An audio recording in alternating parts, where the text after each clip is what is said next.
Hello दोस्तों।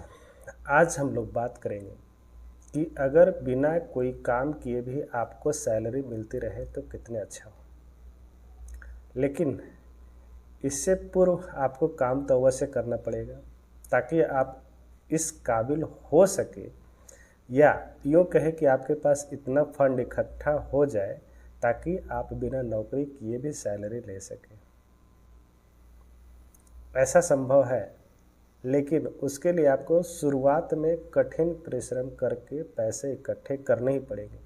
इतने पैसे ताकि आप उससे सैलरी भी लें और वह पैसा लगातार बढ़ता भी जाए। यह कैसे संभव हो सकता है, आइए हम लोग इस वीडियो में जानेंगे। ऐसा संभव होता है अगर आप करें तो यह होता है सिस्टमेटिक विड्रॉल प्लान के जरिए। एसआईपी का ठीक उल्टा प्रोसेस होता है। इसमें एसआईपी में क्या होता है कि जैसे आप हर मंथ पैसा देते हैं म्यूचुअल फंड को, और म्यूचुअल फंड वाले आपके बिहाय पर यूनिट खरीद कर आपके अकाउंट में जमा करते जाते हैं और समय के साथ साथ वह धीरे धीरे करके ग्रो करता है।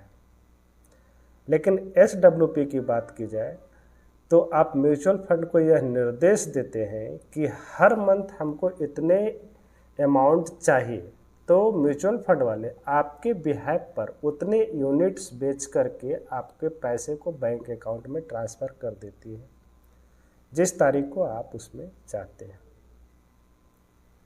लेकिन इसके लिए आपके पास इकट्ठा एक बड़ी रकम होना चाहिए। कितना रकम, यह सबके लिए अलग अलग डिपेंड कर सकता है कि आप किस तरह का लिविंग स्टैंडर्ड में जीना चाहते हैं। गांव में रहना चाहते हैं, शहर में रहना चाहते हैं, सभी के लिए अलग अलग हो सकता है। आपके परिवार के साइज, आपके रहन सहन का स्टाइल, आपके लाइफ जो है जीने की प्रत्याशा, कितना साल तक आप आशा रख सकते हैं कि हम जिंदा रहेंगे, कितना साल तक उसको फंड को चलाना चाहते हैं, इसके ऊपर सारे के ऊपर डिपेंड करता है। तो आइए इसके बारे में और अधिक जानकारी लेते हैं कि सिस्टमेटिक विड्रॉल प्लान जो होता है किस तरह से शुरुआत करके हम लोग इसमें अच्छी खासी रकम इकट्ठा भी कर सकते हैं और साथ ही साथ उससे सैलरी भी ले सकते हैं। तो यहाँ पर कुछ महत्वपूर्ण क्वेश्चन है, उसके बारे में आप लोग को ज़रूर समझना चाहिए कि भाई किस तरह से कार्य करता है और किसके लिए यह उपयोगी साबित हो जाए। तो सबसे पहला टॉपिक है कि यह प्लान जो है किस तरह के पीपल के लिए उपयोगी साबित होता है। तो वैसे पीपल जो कि रिटायर हो चुके हैं या जो ईयरली रिटायरमेंट लेना चाहते हैं, उन लोगों के लिए।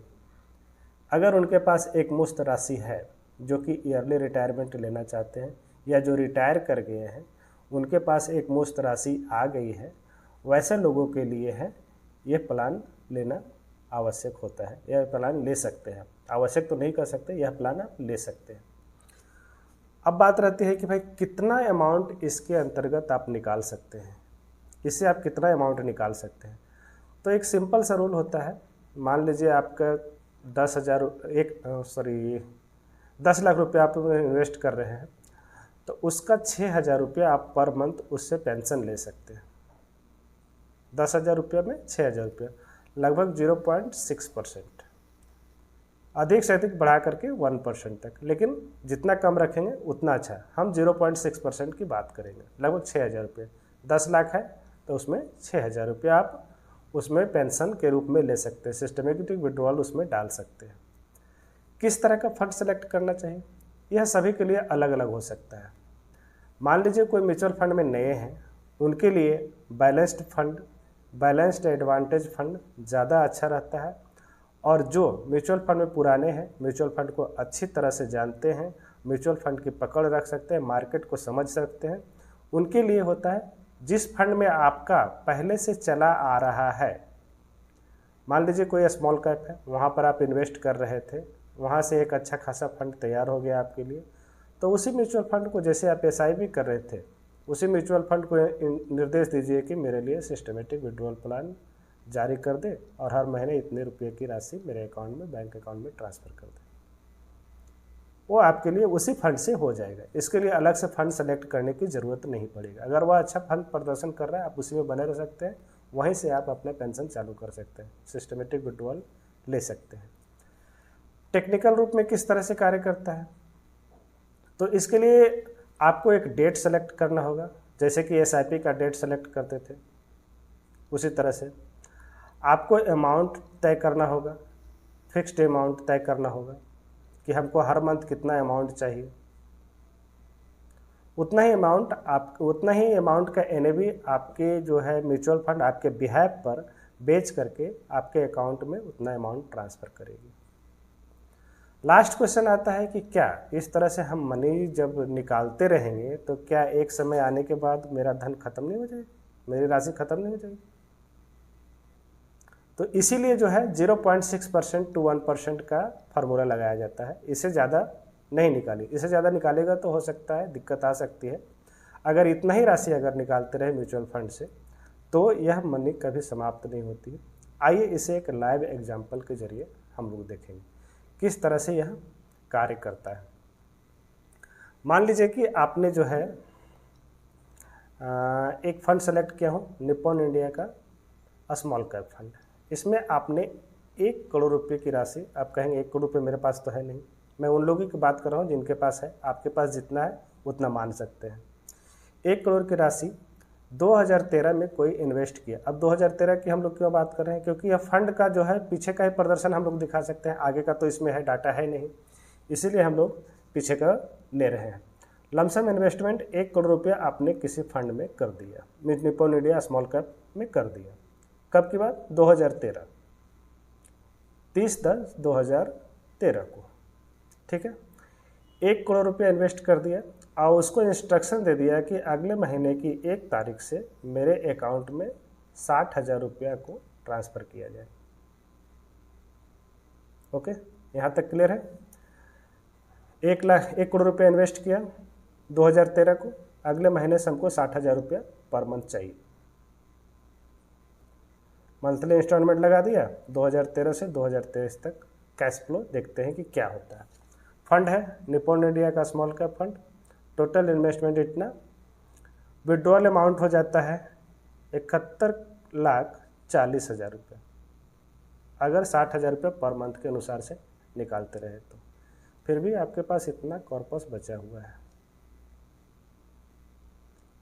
10 करोड़, 10 करोड़। देखते हैं किस तरह से इसका कैश फ्लो में चलेंगे।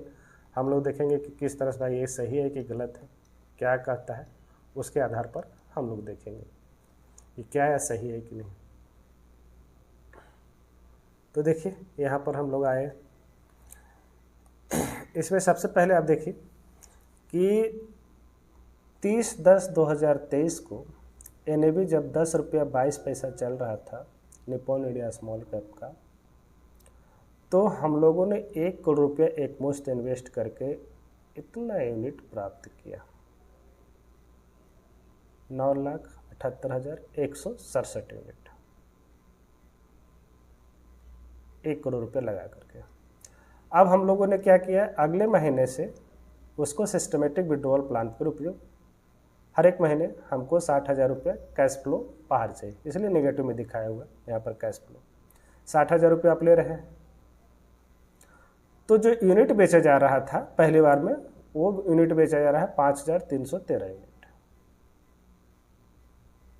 आपके 60,000 को लिए, जो अगले महीने में उसका एनयू बढ़ करके 11 रुपया 11.29 रुपीज़ के आसपास हो गई।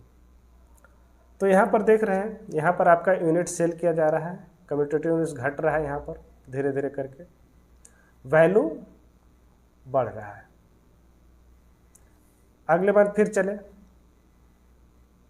1/1/2014 में 60,000 रुपया निकाला गया, यूनिट घटा, आपके ब्याह पर यूनिट सेल किया गया, आपके अकाउंट में 60,000 रुपया ट्रांसफ़र कर दिया गया। अब वैल्यू बढ़ करके 1 करोड़ 19 लाख रुपये हो गया। इस तरह से जब आप लास्ट में देखेंगे धीरे धीरे करके कि आपका फंड का वैल्यू बढ़ते जा रहा है और यूनिट जो है धीरे धीरे कम हो रहा है, लेकिन ख़त्म नहीं हो रहा है। ऐसा क्यों हो रहा है?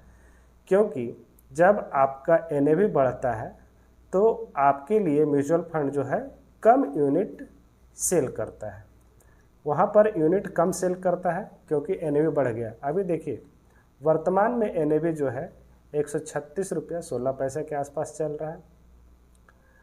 आपके 60,000 राशि को पूरा करने के लिए म्यूचुअल फंड को 440 यूनिट बेचने पड़ रहे हैं और अभी भी आपके पास इतना यूनिट बैलेंस है, 7,81,37 यूनिट बैलेंस बचा हुआ। यहाँ पर जो है टोटल आपका जो हो रहा है इन्वेस्टेड वैल्यू लगभग इतना पड़ रहा है, 10,63,47,356 रुपये अभी भी आपके पास बैलेंस बचा हुआ है, इतना निकालने के बाद भी। तो ऐसा नहीं है कि सिस्टमेटिक विड्रॉल प्लान में आने वाले समय में एक मतलब कि आपका अमाउंट जो है पूरी तरह से ख़त्म हो जाएगा।